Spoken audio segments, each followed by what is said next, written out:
viernes 10 de noviembre. Soy Lizeth Guzmán y les doy la bienvenida a JNE Noticias.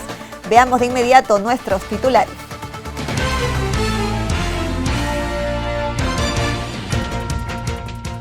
Jurado Nacional de Elecciones precisa que caso de alcalde Arturo Fernández no está en su jurisdicción.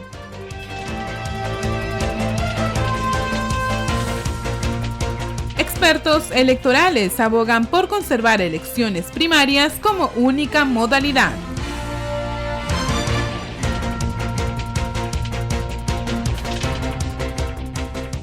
Y el Jurado Nacional de Elecciones imparte cultura electoral a estudiantes de Derecho.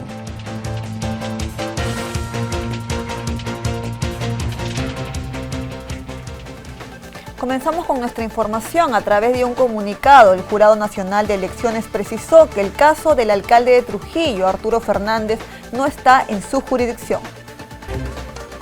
El Jurado Nacional de Elecciones afirmó que el pedido de retiro de las credenciales del alcalde provincial de Trujillo, César Fernández Bazán, no se encuentra bajo su jurisdicción y que corresponde al Consejo Provincial de dicha comuna pronunciarse sobre este asunto. A través de un comunicado, el JNE rechaza que esté actuando con lentitud en este caso y que no tiene pendiente resolver el caso del alcalde. Esto luego de que un grupo de personas realizara una manifestación en la oficina desconcentrada de La Libertad, buscando la suspensión de Arturo Fernández como alcalde de Trujillo, rechazando de esta forma el Jurado Nacional de Elecciones los actos de violencia ocurridos frente a dicha oficina. Como lo indica el JNE, se solicitó de manera proactiva la información al Consejo Provincial de Trujillo respecto a los expedientes de suspensión y vacancia de la citada autoridad, por lo cual se encuentra a la espera de un pronunciamiento célere de este órgano municipal.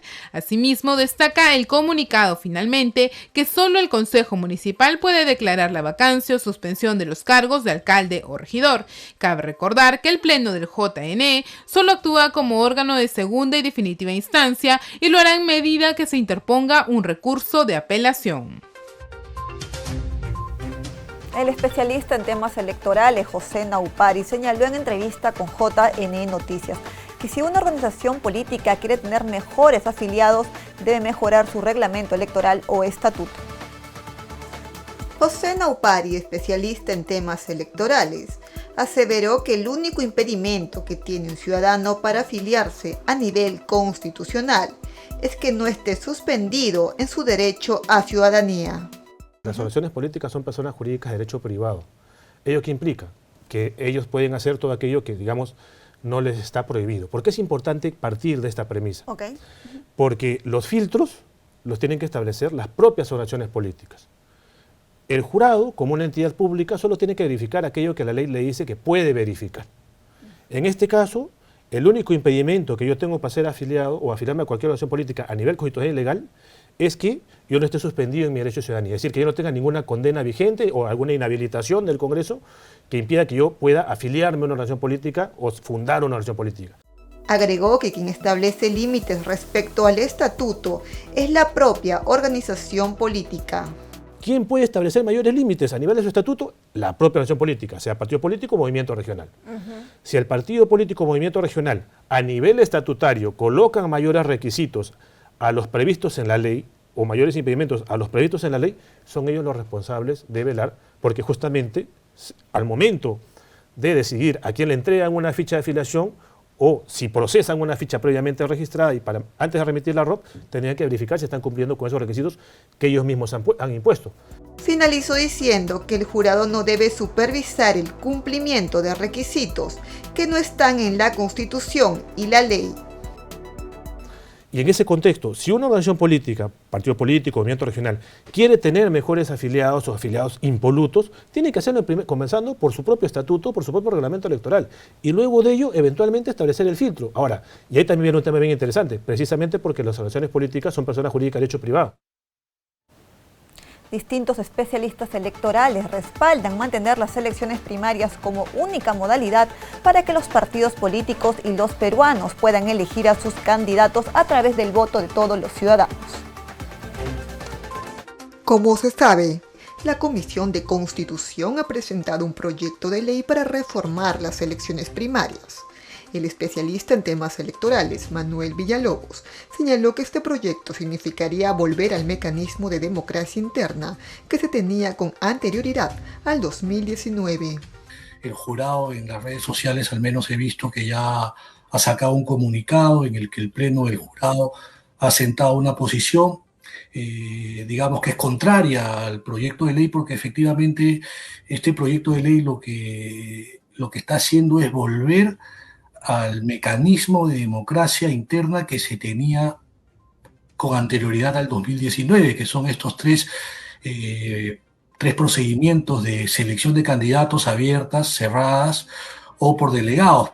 Por su parte, Jorge Jáuregui, especialista en temas electorales, indicó que el proyecto de ley para reformar las elecciones primarias lo asume con preocupación, porque el mecanismo de las elecciones primarias es muy importante para lograr una mejor calidad y representación política en el Perú.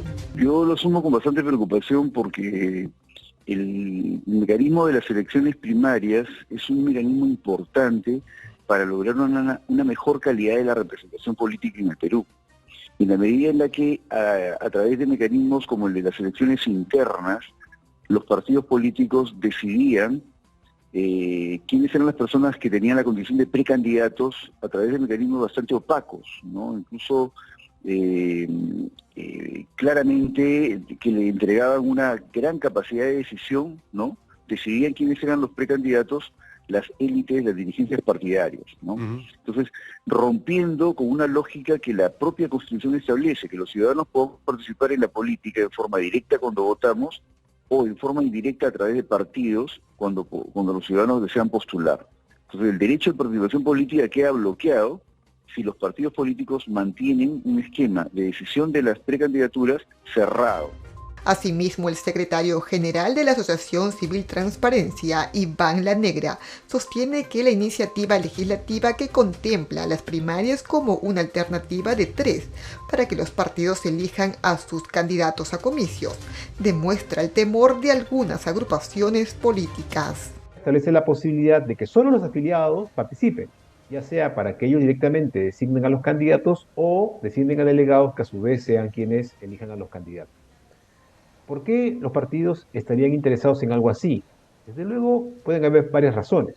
Una de ellas es el conocimiento del mecanismo, desconocimiento de las bondades, de los beneficios que podrían traerle a los partidos y al país. Y por otro lado también temor, porque estas reglas modifican las actuales condiciones que tienen los partidos para fijar candidaturas. Y quizá muchos de estos partidos preferirían tener el control máximo posible de ese proceso. Y las primarias, sí es cierto, modifican ello, ¿no? Entonces le dan más poder al ciudadano. No es un tema que vaya a cambiar todo el sistema electoral y democrático, pero sí es un esquema que genera incentivos para que sea la ciudadanía la que se exprese sobre los partidos y también sobre las candidaturas.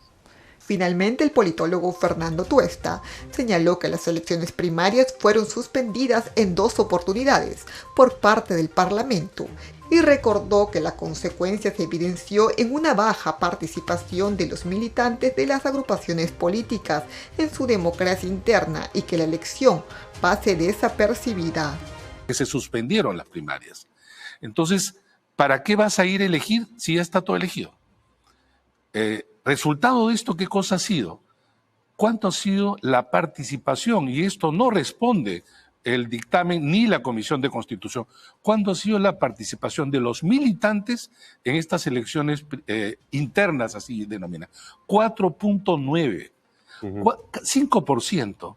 5% en total de todos los partidos, algunos un poquito más, unos un poquito menos. 4.9 tomando como universo los afiliados a los partidos o tomando como el universo las personas, los ciudadanos en condiciones de votar. No, porque esta que tú estás señalando como segunda nunca se tomó en cuenta, o sea, nunca nadie optó por esa. Yeah. Por lo tanto, era en relación a los que iban a escoger a través de delegados y a través de un militante un voto. Bueno, eso fue 4.9 del universo de militantes. Entonces uno dice, ¿cómo es posible que un militante no quiera ir a un evento tan importante que es la selección de sus candidatos que van a competir en las elecciones parlamentarias. Y esto se puede ver a dos cosas. Uno, por niveles de desincentivo. Si yo voy a ir a votar cuando hay una lista única, ¿para qué voy a ir? Claro, Lo segundo es que los padrones están inflados. Entonces tú tienes partidos que dicen que tienen 200.000, casi 300.000, 100.000 militantes. Y en realidad uno puede sospechar que eso sea el número. Pero de la sospecha vas pues a la realidad. Y la realidad observada es que en realidad van 4.9. Partidos que dicen que no es posible que los ciudadanos intervengan en elecciones de su partido, cuando en realidad esto debe ser exclusiva decisión de sus militantes. 4.9. 4.9. Entonces, cuando tú tienes un nivel de participación de 4.9, el día de las elecciones internas, seguramente tú no te acuerdas de que estas ocurrieron. Probablemente los televidentes tampoco, porque fue un evento que pasó desapercibido. Cabe resaltar que la Comisión de Constitución del Congreso citará a las organizaciones políticas formalmente inscritas para escuchar sus opiniones sobre los cambios que están proponiendo a las elecciones primarias. IDEA Internacional presentó su último informe sobre el estado global de la democracia 2023. En el mismo se evidencia que hoy existe la recesión democrática más larga. Veamos. El último estudio sobre el estado global de la democracia 2023, presentado por IDEA Internacional, evidencia que existe una crisis en casi la mitad de los países a nivel mundial sobre la representación política y los derechos civiles, ocasionando un retroceso en la democracia en los últimos 6 años, siendo hoy la recesión democrática más larga. Cabe precisar que el deterioro que afecta también las democracias consolidadas en Europa alcanza la independencia del poder judicial, la libertad de la expresión y de reunión y la integridad de los procesos electorales. Sin embargo, aún mantiene su estatus de región del mundo con mejores resultados democráticos. En esa línea, el informe indica que la democracia en algunos casos estancada y en muchos en declive presenta algunos puntos a favor, como el aumento de la participación política. Por otro lado, IDEA Internacional señala que hoy hay una percepción de que la democracia no está siendo capaz de responder a las demandas sociales, sobre todo de la juventud. En América, exactamente en el Perú, a pesar de sus puntajes relativamente estables, sufrió una crisis de representación y crisis de partidos políticos, recordando el estudio que el 91% de las personas en el país no se encuentran satisfechas con su democracia, como lo mostró el Latinobarómetro 2023. Finalmente, el estudio global realiza recomendaciones para hacer frente a las amenazas a la democracia, en la que figuran el apoyo a los procesos electorales, manifestando que deben existir mecanismos que garanticen contiendas electorales justas y transparentes. De la misma forma, un compromiso total de los gobiernos para proteger el espacio cívico y protecciones legales para la independencia de las instituciones que protegen las elecciones.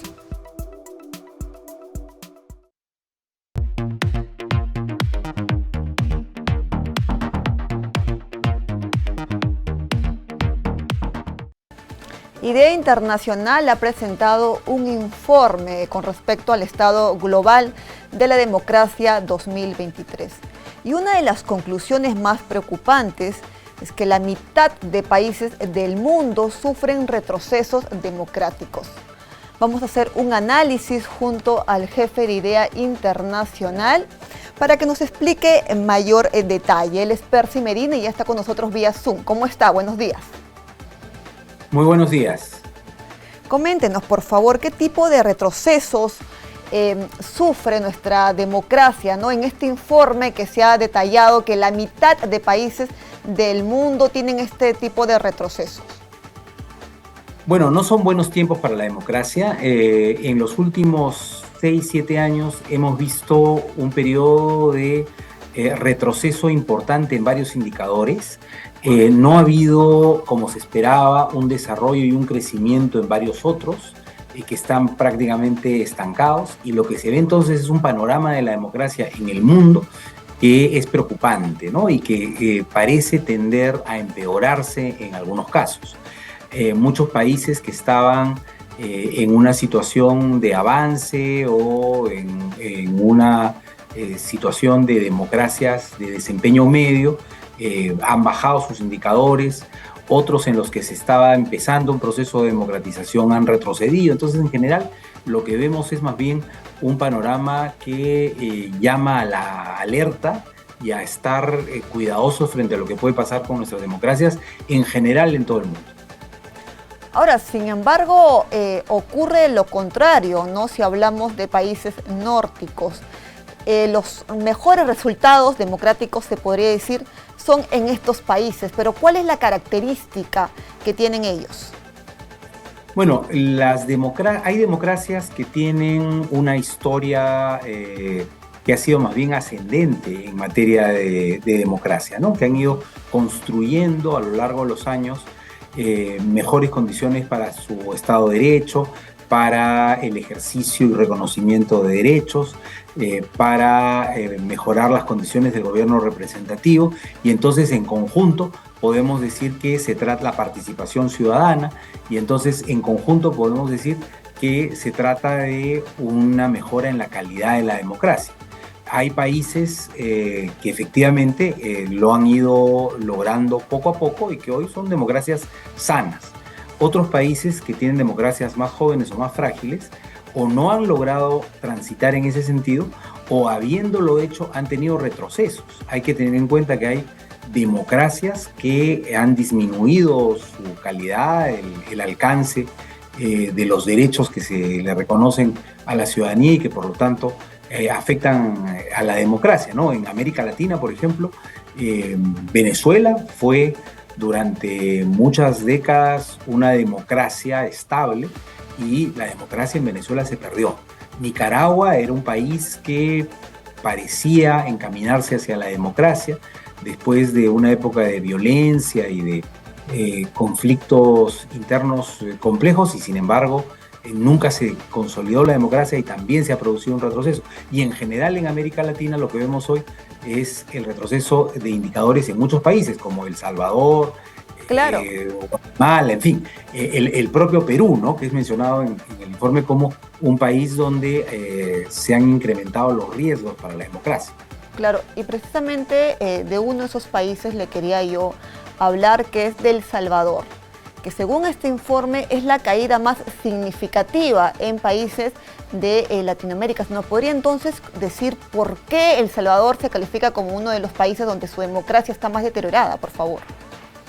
Fundamentalmente por el impacto que tiene la política de seguridad que se ejerce con prescindencia o con un respeto selectivo de los derechos ciudadanos.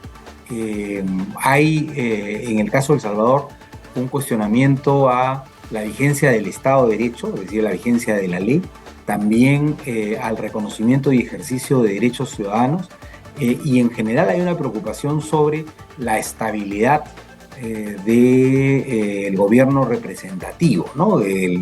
Incluidos los controles entre los poderes, los equilibrios que son necesarios en toda democracia, en fin. Sin embargo, es un poco contradictorio, ¿no? Porque la ciudadanía respalda eso, ¿no? ¿Cómo llamar entonces a ese momento que la ciudadanía está respaldando a ese país, dándose en cuenta de que tiene una democracia, según este informe, que está en caída? Es la democracia más significativa si hablamos de Latinoamérica. Entonces hay un poco de contradicciones ahí. ¿Se nos podría explicar, por favor? Bueno, lo que la gente valora y apoya es la seguridad y la estabilidad. Obviamente, cuando se está en una situación en la que la violencia es generalizada y la posibilidad de sufrir un acto violento, un delito violento, es alta, si es que viene alguien y pone orden, obviamente la ciudadanía va a apoyar esa acción. En el largo plazo, la evaluación, por supuesto, no lleva a un buen terreno, porque si el costo para lograr esa seguridad es el desmantelamiento del Estado de Derecho y el poner los derechos ciudadanos en cuestionamiento, yo creo que ahí ya la gente puede hacer un balance distinto y tener una evaluación diferente de esta situación, ¿no? Pero, por supuesto, si a una persona que está sometida a una situación de extrema inseguridad y violencia le garantizan orden, obviamente va a apoyar esas medidas. Pero el siguiente paso es si es que estamos dispuestos a perder la democracia por tener orden y seguridad. Ahora, si aterrizamos a nuestro país, en el Perú la confrontación entre poderes, estoy hablando del Ejecutivo con el Legislativo, han distorsionado el equilibrio de poderes. Entonces, ¿cómo analiza usted el panorama de nuestra democracia? Bueno, justamente en los últimos 7 años se ha producido un conjunto de acciones y luchas entre actores políticos y órganos estatales que ha dado lugar a mucha inestabilidad. 6 presidentes en un periodo muy limitado de tiempo, uso de mecanismos legales y constitucionales extremos que dan cuenta de una crisis y sin duda un grave colapso del sistema de partidos que hace que haya una grave crisis de representación en el país. Entonces, ese panorama obviamente es un panorama de preocupación para la democracia porque no garantiza no solamente estabilidad, que es un elemento fundamental, sino las condiciones incluso para que la gente se exprese y elija representantes que en su nombre gobiernen. Claro, representantes, como usted lo ha señalado, ¿no? En ese caso, ¿usted cree que quizás la reelección de partidarios, la reelección de autoridades, que lamentablemente ya no está, cree que es un factor también que ha ayudado a que nuestra democracia esté en capa caída? Sí, yo creo que fue un error, como lo señalan todos los especialistas, el eliminar la posibilidad de reelección parlamentaria y también la posibilidad de reelección en los niveles subnacionales. Esa no ha sido una buena reforma porque impide también que los electores en la siguiente elección tomen en cuenta a quien ha sido elegido, ¿no? El someterse a una reelección es una oportunidad para el electorado para confirmar a quien tuvo el mandato o más bien quitarle el poder eligiendo a otra persona, ¿no? Ese es el sentido de la consulta ciudadana en el caso de una reelección.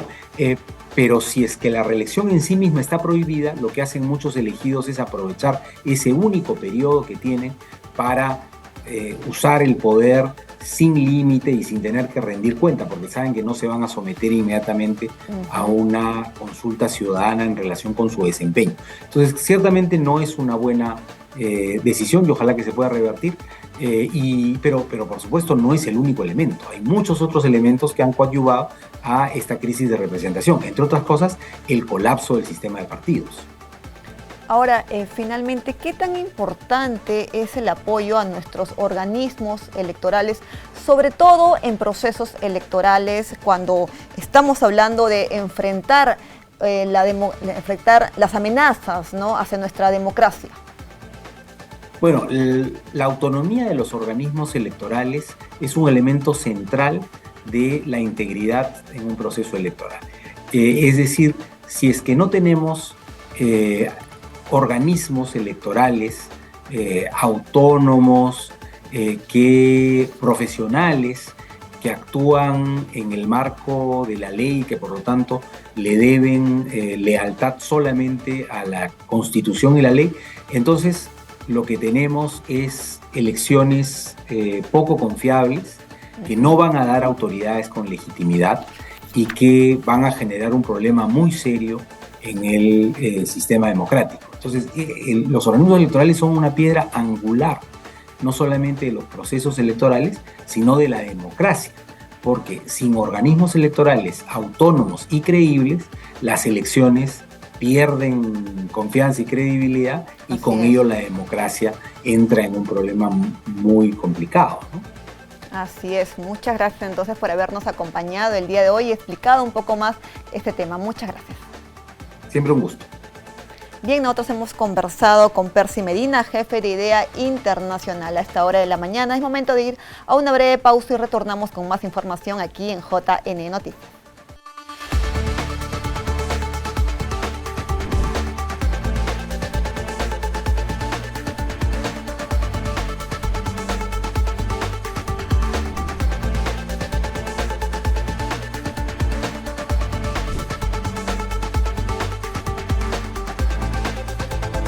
nosotros continuamos con más información aquí en JNE Noticias.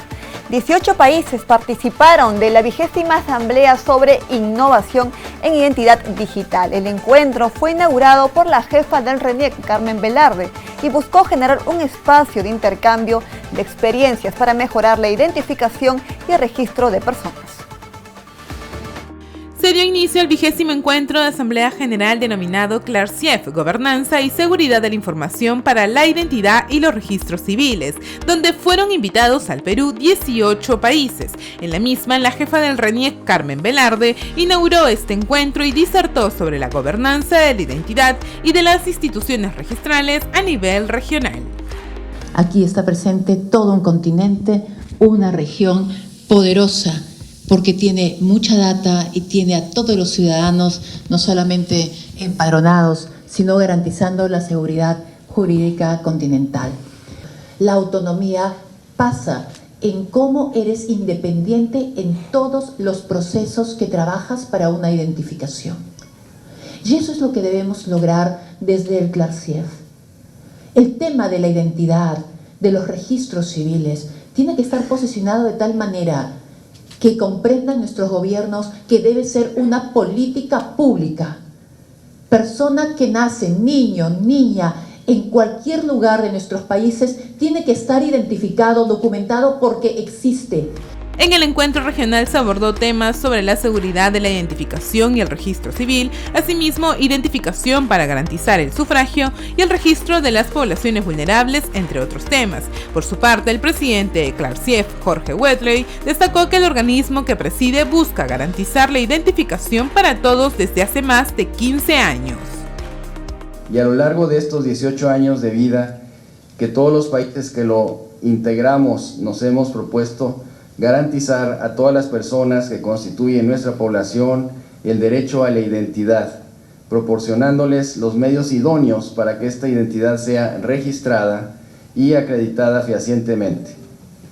Desde aquel 2005, en el CLARCIEF nos propusimos lograr un registro de nacimiento universal, oportuno y gratuito, a fin de que no exista una sola persona en nuestros países que no cuente con un registro civil desde su nacimiento. Asimismo, se inauguró una feria tecnológica para la identificación con expositores internacionales que buscan dar herramientas para los organismos registrales.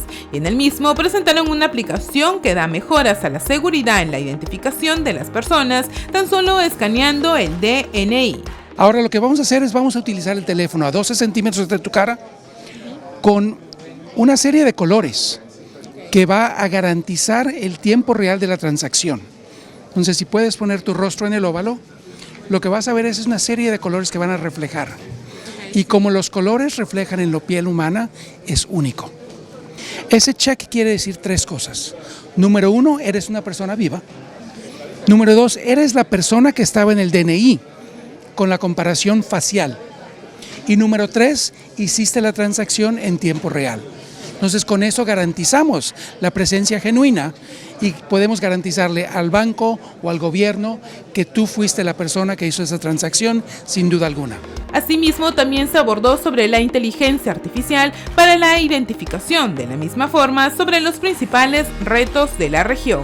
Cabe precisar que CLARCIEF es un organismo que agrupa a las instituciones de registro civil, identidad y estadísticas vitales de Latinoamérica y del Caribe, con el objetivo de brindar un espacio para el intercambio de experiencias en registro e identificación y así promover el apoyo entre las instituciones registrales para su fortalecimiento.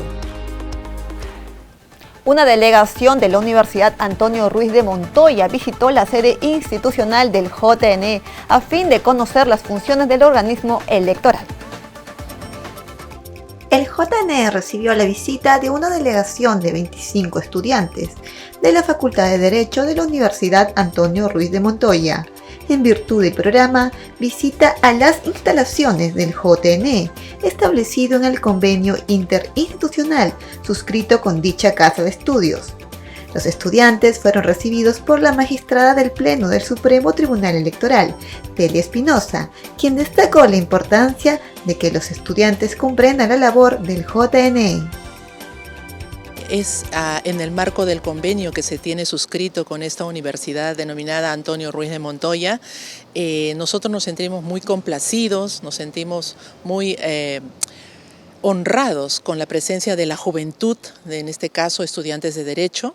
Sí, son un grupo numeroso que ha venido a visitarnos, a conocer in situ cuáles son las actividades, qué labores desarrollamos y para conocer también las diferentes direcciones, oficinas y saber presencialmente, como les dije, más allá del tema teórico, cómo nosotros realizamos nuestras labores, sobre todo en defensa y prevalecimiento de la democracia, y que básicamente es hacer prevalecer la voluntad ciudadana.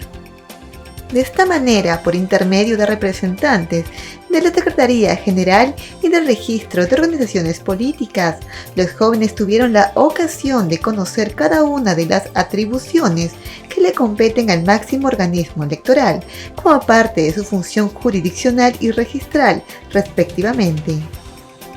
Me ha parecido una experiencia muy enriquecedora, muy interesante también. Creo que ha ayudado a expandir los horizontes de qué es el Jurado Nacional de Elecciones, cuáles son sus organismos, cuál es su manera de funcionamiento.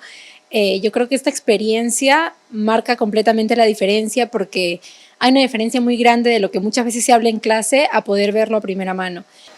Bueno, ha sido una visita muy extraordinaria. Creo que lo planificamos con el profesor hace muchos días.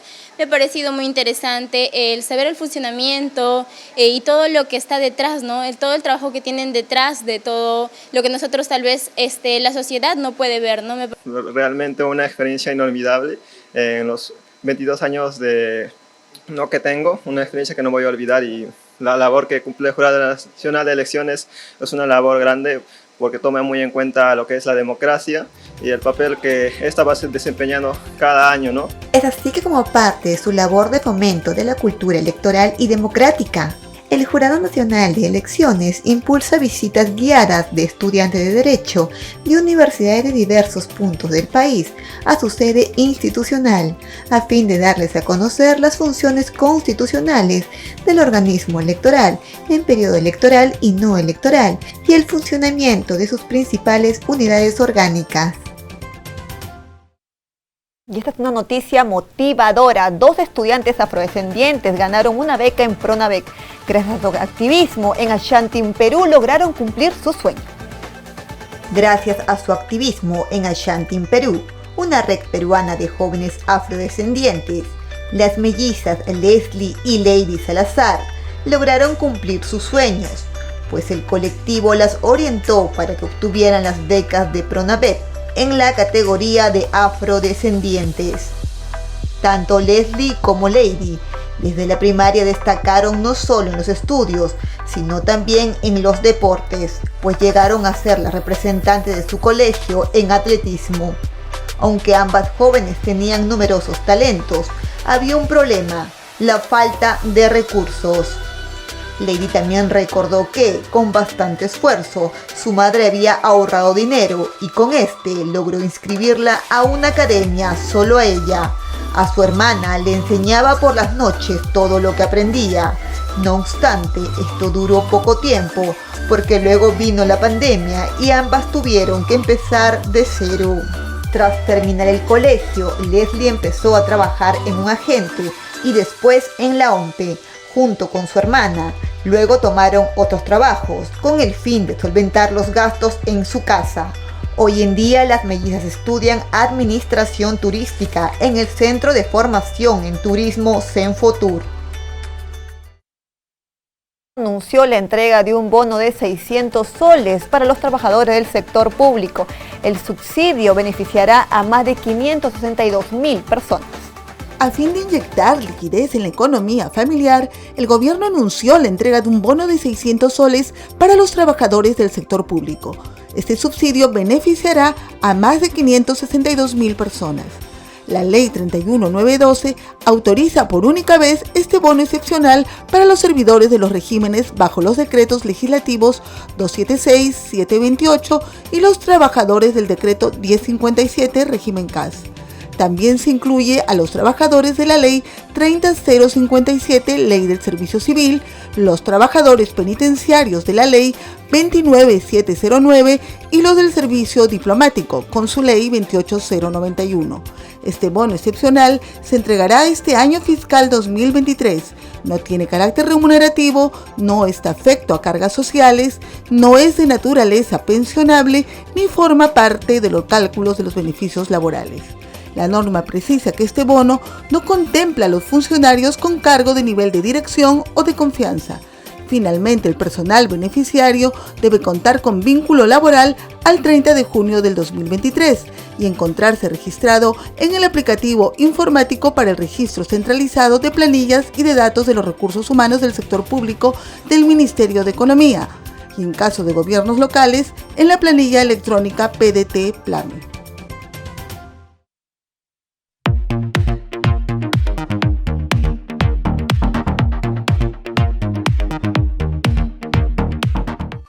Y a esta hora de la mañana estamos ya conectados vía Zoom con Ana Pari Morales, presidenta ejecutiva de Servir. Ella nos va a conversar acerca de los talleres de capacitación para servidores públicos. ¿Cómo está? Sea bienvenida a JN Noticias. Muy buenos días, muchísimas gracias por el espacio. Y sí, es importante que podamos dar a conocer las capacitaciones que se están dando. Sabemos que el fortalecimiento de capacidades a los servidores públicos es algo importante que va a ayudar a mejorar justamente el desempeño y las labores que ellos vienen realizando dentro de cada una de sus entidades. ¿En qué consiste este tipo de talleres? Bueno, primero, a lo largo de la Escuela Nacional de Administración Pública, que es parte de Servir, a lo largo del año desarrolla diversas capacitaciones. Evidentemente, en los últimos años, saliendo de pandemia, habíamos predominado las capacitaciones virtuales, hemos retomado algunas presenciales y lo que estamos impulsando en este último bimestre del año es lo que hemos denominado la Capacitatón, que son cursos virtuales, pero en una gama variada, no solamente en temática, sino también en la cantidad de tiempo que le puede destinar un servidor público. Hemos desarrollado capacitaciones virtuales, cursos a través de cursos largos como Transformación Digital con 24 horas académicas, pero también hemos desarrollado otras capacitaciones más específicos que son como microlearnings de 2 a 4 horas académicas, de tal manera que podamos ayudar a los servidores públicos a poder fortalecer sus conocimientos en algunos temas puntuales pero necesarios. Ejemplo de los microlearning, estamos hablando acerca de los principios en el derecho administrativo que son los que debemos conocer para poder desarrollar cualquier actividad dentro de la administración, porque son los que van a guiar lo que debemos respetar al momento de resolver, por ejemplo, un proceso administrativo disciplinario, al resolver alguna petición por parte del administrador. Entonces, tenemos que conocerlos y los hemos desarrollado en microlearning para poder profundizar por cada uno de los principios. Hemos también el poder hacer el uso de las herramientas de inteligencia artificial que ya son comunes y bastante útiles, como el ChatGPT, que también lo estamos haciendo, y cómo no, poder dar el espacio para poder hablar del fortalecimiento de la integridad, la promoción de valores, que es toda la capa de la temática de ética e integridad que también estamos sacando en estos cursos. Ha empezado el 6 de noviembre, a partir del 6 de noviembre, ingresando a la página web de la escuela, www.enap.edu.pe, van a poder encontrar las capacitaciones en las que pueden inscribirse. Son totalmente gratuitas y una vez que terminan la capacitación, pueden pasar a dar su evaluación para poder obtener su certificado. Esta plataforma y este listado de capacitaciones va a estar abierto hasta el 17 de diciembre para que en ese lapso de tiempo puedan llevar el curso y dar el examen para obtener la certificación. O sea, esta capacitación ya se abrió desde el 6 de noviembre y va a estar disponible hasta el 17 de diciembre. Pero cualquier ciudadano de a pie puede ingresar o solamente es exclusivo para servidores públicos. La Escuela de Administración Pública, justamente en su creación, está para el fortalecimiento de servidores. Por eso es que puede cualquier ciudadano llevar el curso, pero para la certificación tiene que tener una vinculación con el Estado, porque va a apuntar justamente a la certificación expedida para trabajadores del sector público. Veo también de que se ha dispuesto más de 200.000 becas, ¿no? Que en este tema de capacitación, de gestión pública. Cada uno de los cursos tiene una determinada cantidad de vacantes en las que se pueden ir inscribiendo. En la suma de todos los cursos que estamos dando hay aproximadamente 200.000 becas, porque son cursos gratuitos que no tienen un costo ni para llevarlo ni para certificarse, y que está distribuido entre las aproximadamente 40 temas que vamos a poner a disposición en este periodo. Con respecto al tema de la inteligencia artificial, ¿cuánto tiempo sobre todo le van a dedicar a ello? Es un tema quizás muy interesante y los ciudadanos que nos están viendo se estarían preguntando, ¿no? ¿Cómo harían para acceder exclusivamente a este curso? Lo primero es que lo que estamos haciendo en este último bimestre con respecto a inteligencia artificial es poder hablar del uso de las herramientas que ya existen. Como decía, ChatGPT es una herramienta que ya se usa, que lo podemos descargar gratuitamente, pero muchos desconocemos cómo se usa y qué beneficios tiene. Entonces, en este bimestre estamos apuntando a poder hablarles acerca de las herramientas que ya existen en inteligencia artificial para que puedan ser usadas. ¿Cuántas horas? El trabajo, ¿sí? ¿Cuántas horas académicas se le va a dedicar a estos cursos, las personas que se inscriban? Te decía, en transformación digital tenemos 24 horas, en la utilización de herramientas están entre 4 y 6 horas académicas, y son aproximadamente 2 o 3 cursos que están teniendo. Puede una misma persona llevar los 3 de herramientas y el curso de transformación digital. No hay una limitación justamente para aquellos que quieran especializarse en una determinada temática, de que puedan llevar todos los cursos que estén justamente vinculados. Ahora, para una persona que esté interesado en estos cursos, sea servidor público o no, como bien lo has mencionado, ¿cómo podría hacer? ¿Cuál es el procedimiento? ¿Solamente inscribirse a través de la página web? ¿No? ¿Hay que presentar algún documento, de repente, algún requisito específico, o solamente basta con inscribirse? Se inscriben y ahí presentan justamente la declaración de los datos que necesitamos, sobre todo para la certificación. Como te decía, estamos trabajando sí hacia el próximo año para que todas las capacitaciones que damos a través del ENAP pueda tener una mayor amplitud, ya que lo que buscamos también es atraer talentos hacia el sector público, y es importante que conozcan de temáticas que también son transversales dentro de la gestión. Así que estamos también ampliando, digamos, la oferta, no solamente a nivel de temáticas, sino también de las personas que puedan ir certificándose y posteriormente formar parte o ingresar al servicio público. Perfecto, yo te agradezco por esta información, y ya lo saben, hasta el 17 de diciembre tienen para poder inscribirse en estos cursos que son absolutamente gratuitos gracias a Servir. Muchísimas gracias por habernos acompañado el día de hoy. Muchas gracias a ti por el espacio, y nuevamente reitero la invitación para que puedan inscribirse y llevar las capacitaciones. Bien, y hasta hora de la mañana es momento de nuestro bloque internacional.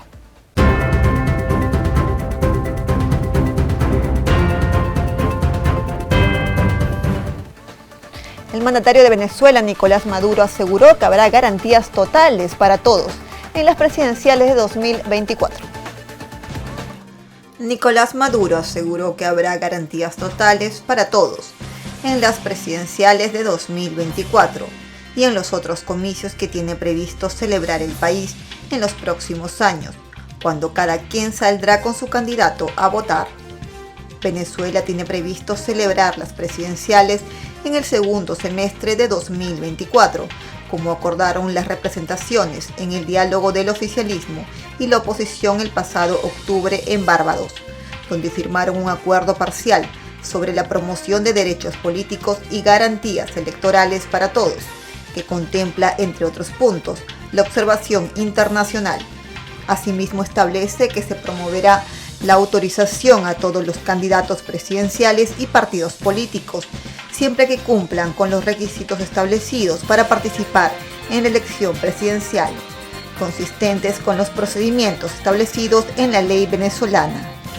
La opositora Plataforma Unitaria Democrática considera que el acuerdo debe constituir una ruta para que se levanten las inhabilitaciones que impiden a diversos antichavistas ocupar cargos de elección popular, entre ellos a la exdiputada María Corina Machado, ganadora de las primarias opositoras del 22 de octubre, con el 92,35% de los votos.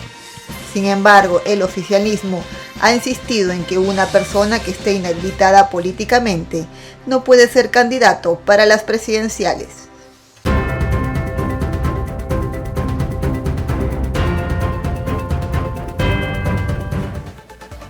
Muchas gracias por habernos acompañado. Los invito a que nos sigan a través de nuestras redes sociales que por supuesto están apareciendo en pantalla. Los dejo con imágenes de Lima.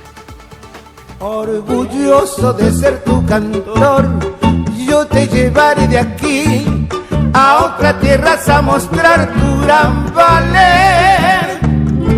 Lima tan tradicional, linda tierra virreinal, tu canción ha de triunfar.